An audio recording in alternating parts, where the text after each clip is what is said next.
నమస్తే welcome to hit TV నేను శ్వేత ఈ రోజు నాతో పాటు ప్రముఖ senior journalist and life coach Priya Chaudhary గారు ఉన్నారు. నమస్తే మ్యామ్. మ్యామ్ ఎవ్రీ టైం ఒక బర్నింగ్ టాపిక్ గురించి మాట్లాడుతూ ఉంటారు. కాకపోతే ఇది బర్నింగ్ టాపిక్ కాకపోయినప్పటికీ కూడా చాలా ఇంపార్టెంట్ టాపిక్ అన్నమాట. భార్యాభర్తలు జనరల్గా ఏంటంటే మనకి తెలిసినంత ప్రకారం మన అమ్మ వాళ్ళని అలా చూసినప్పుడు ఒక అన్యోన్య దాంపత్యం అని చెప్పేసి చాలా రకాలుగా మాట్లాడుతూ ఉంటారు. కాకపోతే ఏంటంటే ఇప్పుడు భార్యాభర్తలది ఏంటంటే మెకానికల్ లైఫ్ అని చెప్పేసి ఒక ఫీలింగ్ పడిపోయింది చాలా మందికి. And at the same time ఒకళ్ళ మీద ఒకళ్ళు ఉన్న ప్రేమని వ్యక్తపరచుకోవట్లేదు అనేది కంప్లైంట్. నిజంగానే భార్యాభర్తలు ఒకరికొకళ్ళు వాళ్ళ ప్రేమను ఎక్స్ప్రెస్ చేసుకుంటూ ఉండాలా? అలా ఒకవేళ చేసుకోకపోతే ఎలాంటి నష్టాలు జరుగుతాయి? ఇక్కడ ఒక విషయం చెప్తానమ్మా. మీరు అడిగారు ఏంటంటే ఇది చాలా సున్నితమైనటువంటి విషయము. మీరు అడిగారు ఏంటంటే ఎక్స్ప్రెస్ చేసుకోవాలా అని. చేసుకోకపోతే ఎలా తెలుస్తుంది నీ మీద నాకు ప్రేమ ఉందని? అంటే మన బిహేవియర్ ని బట్టి తెలుసుకోలేమా? అసలు బిహేవియర్ అంటేనే ఎక్స్ప్రెస్ కదా, ఎక్స్ప్రెస్ చేయడం అంటేనే బిహేవియర్ కదా. అంటే ఇప్పుడు సపోజ్ నేనే ఉన్నాను అనుకోండి, ఏదైనా మా హస్బెండ్ కి ఒక ఏదైనా చేసి పెట్టి ఎలా ఉంది ఏంటి అని అంటే, నువ్వు రోజు చేసేది అద్భుతంగా ఉంటది, ప్రత్యేకంగా మళ్ళీ నీ గురించి చెప్పాల్సింది ఏముంది అని చెప్పి ఒకటే మాట చెప్తారు. నేను అనుకుంటా అబ్బో నేను రోజు బాగా చేస్తున్నానేమో అని చెప్పేసి. అది అలా చెప్పిన ఆన్సర్కి మీరు చాలా హ్యాపీ ఫీల్ అయ్యారు, ఓకేనా. మీరు రోజు అద్భుతంగా చేస్తున్నారు అని చెప్పి మీరు అడిగితేనే కదా తెలిసింది. అప్పుడు మరి రోజు ఎందుకు ఆయన పొగట్టలేదు? అవును మ్యామ్. ఒకటి. రెండోది ఏంటి అని అంటే, సందర్భం వచ్చినప్పుడైనా సరే భార్యని భర్త కానీ భర్తని భార్య కానీ చక్కగా ఒక మంచి కాంప్లిమెంట్ ఇవ్వడం అనేది వాళ్ళ యొక్క దాంపత్య జీవితాన్ని ఇంకా పటిష్టం చేస్తుందమ్మా. ప్రేమ ఇంకా ఒకళ్ళ మీద ఒకళ్ళకి గౌరవము ప్రేమ పెంచుతుంది. కొంతమంది ఏమనుకుంటారంటే మా ఇంట్లో ఇలాంటివి అలవాటు లేదు, మేము ఇలాగే ఉంటాం అని అంటే, నిన్ను చేసుకుని ఏమి లాభం? నిన్ను చేసుకున్నా ఒకటే, లేకపోతే గోడని చేసుకున్నా ఒకటే.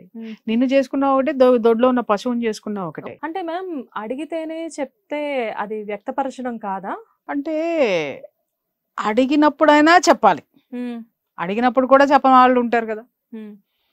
అప్పుడు చాలా మంది విషయాలు ఇప్పుడు నేను యాజ్ ఏ కౌన్సిలర్గా, ఫ్యామిలీ కౌన్సిలర్గా నేను చాలా వింటూ ఉంటాను, చాలా చూస్తూ ఉంటాను. కొన్ని సందర్భాల్లో నేను కూడా ఫేస్ చేస్తూ ఉంటాను. కాబట్టి ఇప్పుడు ఏమనిపిస్తుంది అనంటే, పొగడాలా, అది నా మనసులో ఉంటుంది కానీ పైకి చెప్పలేను.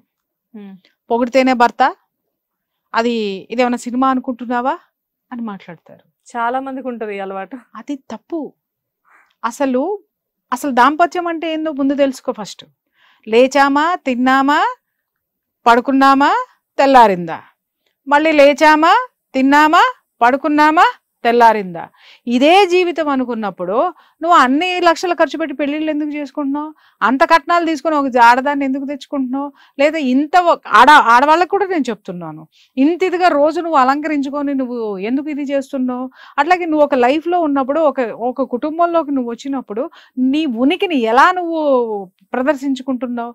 ఏమీ లేదు, ఏం అక్కర్లేదు, నాకుంటాను, ఇలాగే ఉంటుంది, ఇలాగే ఉంటాం అనుకుంటే రెండు భిన్నమైనటువంటి మనస్తత్వాల కలయిక ఒక పెళ్ళి.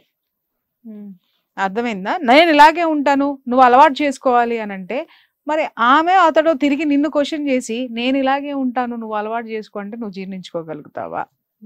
ఇప్పుడు ఒక భార్యాభర్తలు ఉన్నారు, భర్త ఎప్పుడు చూసినా జడ పదార్థంలా ఉంటాడు. అతని పెంపకం కానివ్వండి, లేకపోతే అతని ఎక్స్పీరియన్స్లు కానివ్వండి, ఏదైనా సరే భార్యకి ఏమనిపిస్తుంది అని అంటే, ఎవరు ఇంట్లో ఏకాంతంగా ఎవరు ఉన్నారు, ఇంట్లో ఎవరు లేరు, అబ్బా భర్త దగ్గర తీసుకొని చక్కగా భర్త గుండెల మీద పడుకొని కొంచెంసేపు కబుర్లు చెప్తే బాగుండు అనిపిస్తుంది. భర్తకి ఏమనిపిస్తుంది అని అంటే, అతను పెరిగిన వాతావరణం కావచ్చు, వాళ్ళ అమ్మ ఇచ్చిన ట్రైనింగ్ కావచ్చు, లేదా అతనిలో ఆడవాళ్ళకి ఎక్కువ ఇది ఇస్తే గనక చంకనెక్కి కూర్చుంటారు, లేదా నెత్తినెక్కి కూర్చుంటారు అని, నేను ఇంతే అని ఒక జడ పదార్థం లాగా కూర్చునేటటువంటి భర్త. కైండ్ ఆఫ్ డామినేషన్ అనుకోవచ్చు అది.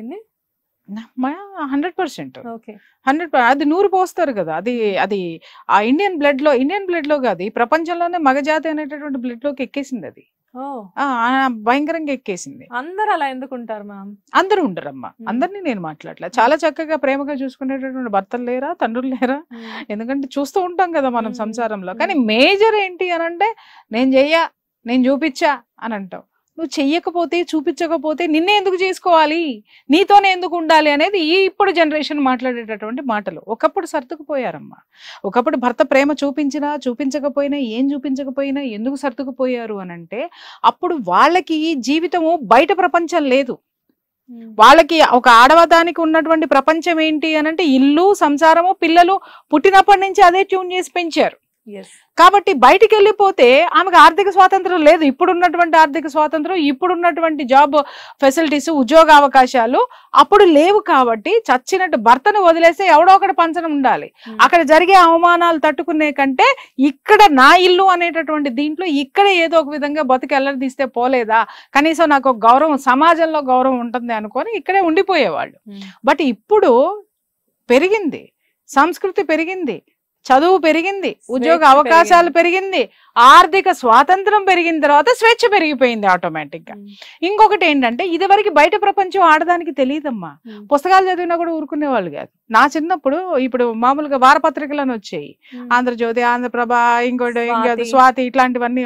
స్వాతిలు అన్ని కొంచెం లేటర్ అన్న పాతవి. చందమామ పుస్తకాలు చదివినా కూడా తప్పే.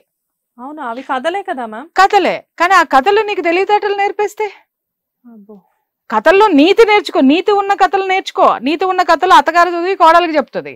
దాంట్లో తెలివి గల భార్య కథలు ఏమన్నా ఉంటే అత్తగారు చదవనివ్వదు, చదివినా చెప్పదు.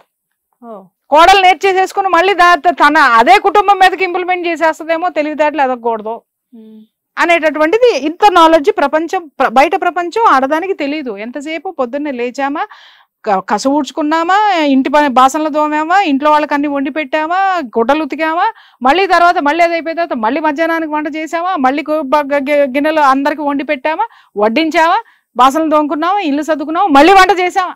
ఎక్కడ నడుమ కొద్దిగా టైం దొరికితే నడుము వాలుద్దామా అంటే అంత విశ్రాంతి లేకుండా ఆమె గడిపేది. బట్ ఇవాళ తనకి తానుగా స్వతంత్రత అనేది ఈ రోజు పెరిగినటువంటి విద్యా అవకాశాలు కానివ్వండి, ఉద్యోగ అవకాశాలు కానివ్వండి, అర్హతలు పెరిగినాయి. బయట ప్రపంచాన్ని విస్తృతంగా చూసేస్తుంది ఆడది. చూసినప్పుడు ఏం చేస్తుంది అని అంటే, ఓ ఇలా ఉంటుంది ప్రపంచం అని తను కూడా కోరుకుంటుంది. Note this point my dear brothers. ఏంటి అంటే ఇలాగే ఉంటారా? ఇప్పుడు తనకు కూడా ఏంటంటే తన ఏదో ఫ్రెండ్ ఇంటికి వెళ్తుంది, వాళ్ళు చాలా కపుల్ చాలా బాగుంటారు. అరే నా భర్త కూడా ఇలా నా మీద ప్రేమ చూపిస్తే బాగుండు కదా, వీడేం చూపిస్తాడు అని అంటే నెలకు వచ్చేసరికి ఇంటికి అవసరాలు లేకపోతే ఇంకొకటో తెచ్చేసి వాడికి అవసరమైనప్పుడు మాత్రమే చూపించేటటువంటి ప్రేమని రిసీవ్ చేసుకోవడానికి ఆడది వాళ్ళ సిద్ధంగా లేదు. నీకు అవసరమైనప్పుడు నువ్వు వచ్చి ప్రేమను చూపించినప్పుడు మరి ఆమెకు అవసరమైనప్పుడు ఎవరికి చూపించాలా చెప్పండి ఒక మాట. నీకు ప్రేమ వచ్చింది, 10 నిమిషాలు నువ్వు వచ్చావు, 10 నిమిషాలు నీ ప్రేమను చూపించేసుకున్నావు, తీసేసుకున్నావు, వెళ్ళిపోయావు. మరి ఆమెకి ప్రేమ వచ్చినప్పుడు నువ్వేమంటావో, ఇలా ఎందుకు ఉండాలి, అలా ఎందుకు ఉండాలి, ఇలా ఎందుకు కూర్చోవాలి, అలా ఎందుకు ఉండాలి, ఇవే సినిమాలు అనుకుంటున్నావా, షికార్లు అనుకుంటున్నావా నువ్వు పేరు పెట్టినప్పుడు, మరి నీకు కోరిక వచ్చినప్పుడు కూడా మన్ని మూసుకుని కూర్చోవచ్చుగా. నువ్వెందుకు వెళ్తున్నావు నీ భార్య దగ్గరికి అంటే నీ కోరిక 10 నిమిషాలు నువ్వు కోరిక తీర్చుకోవడానికి ఆవిడ నీకు అవసరము. అప్పుడు సినిమాలు గుర్తొస్తాయి, అప్పుడు ప్రేమలు గుర్తొస్తాయి, అప్పుడు అన్ని తతంగాలు నువ్వు భర్తలాగా నడుపుతావు. ఆమెకి ప్రేమ వచ్చినప్పుడు మాత్రం ఆమె భార్యలాగా నిన్ను భర్తలాగా మాత్రం స్వీకరించకూడదు, నువ్వు మగాడిలాగా కూర్చుంటావు. అప్పుడు ఈక్వల్ రూల్ ఉండదా మ్యామ్ ఇద్దరికి? ఈక్వల్ రూల్ ఉంది, ఖచ్చితంగా ఉంది. ఇప్పుడే కాదమ్మా, అర్ధనారీశ్వరం అని చెప్పి పార్వతీ పరమేశ్వరులు నిరూపించలేదా? మరి నువ్వెవడివి, నువ్వెంత? కానీ మన ఇండియన్ కల్చర్ లో ఎప్పుడైతే